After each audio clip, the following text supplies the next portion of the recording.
So one of the best way to save on taxes is to form a HUF. I think you must have seen a lot of videos on this particular subject of creating HUF.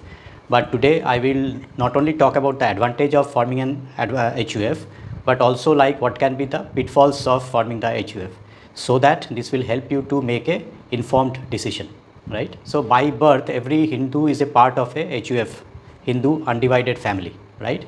But when we make it as a legal entity by registering this as a deed, then only we can claim these tax benefits under the HUF account.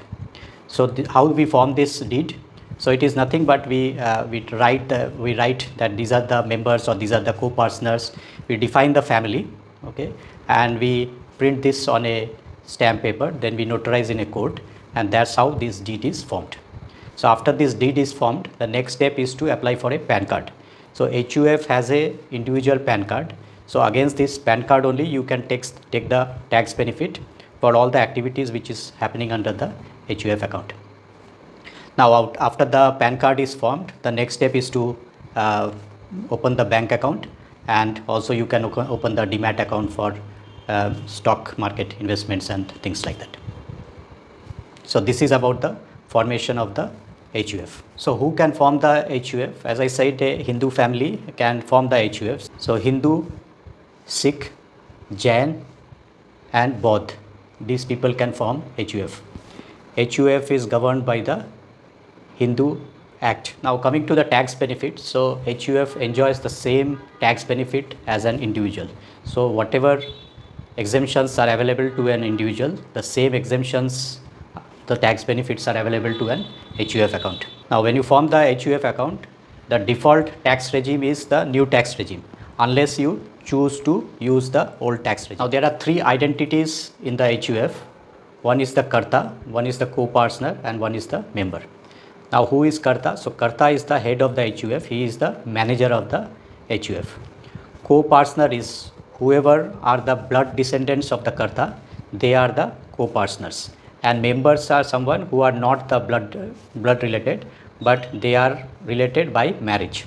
So if I give you an example, so suppose there is a family of husband, wife, a daughter and son, okay, and if the male member of the family forms the HUF, so his wife can be member because she is related through marriage, but his daughter and son will automatically become the co-partner.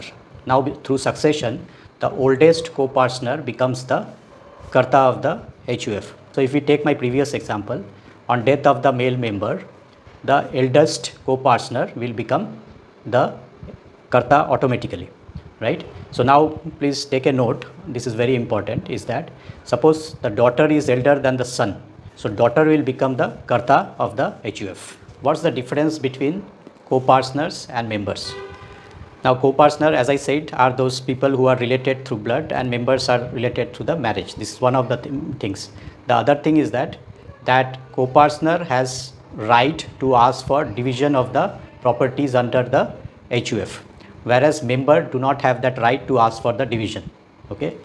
But when the division happens, co-partners and the members will get equal share of the HUF properties. So co-partner can ask for division of HUF, but the member can never ask for the division of the HUF. Same way, member can never become the Karta of the HUF. It is only the co-partners can become the Karta of the HUF. As I mentioned, that HUF succession happens automatically on death of the eldest member. The next eldest co-partner will automatically become the Karta of the HUF. Now Hindu females can be part of two HUFs. So one, she can be a co-partner in her father's HUF, and she will be the member in her husband's HUF. Now what can be the pitfalls of an HUF, right? So many a times the husband wife, that on his death, okay, everything goes to his wife, and only when the wife passes, then he wants that the property should be divided among his children. But in case of an HUF, whatever property will be there in the HUF, it will be automatically distributed equally among all the members and co-partners of the HUF. So for example, after the death of the husband, so wife is survived along with a daughter and son. So all three will have equal right on the property of the HUF. So if somebody wants that certain co-partner should not get anything out of the property, it is not possible. So one of the pitfall is that the whole process is governed by the law, right? So there is no flexibility. You cannot define anything as per your wish. So everything goes by the survivorship. Now the next pitfall is for the NRIs. So suppose the son, who is the next in line as a succession, is an NRI. So what happens, this whole HUF thing is recognized within India, right? So suppose the son is an NRI and he is based in, let us take, he is based in US. So US doesn't recognize HUF. So when the son becomes the karta after his father passes away, so the whole property or the income from HUF is added to the son's his individual income, and he will be taxed even for the earnings, which is the earnings from the HUF. So one of the solution can be, like, if there is a co-partner who is not an NRI, so you should ask him to become the karta, and you should, if you are an NRI, you should give away the right to become the karta. In case of division of the property, the division is as per the bloodline. It is not on individual basis.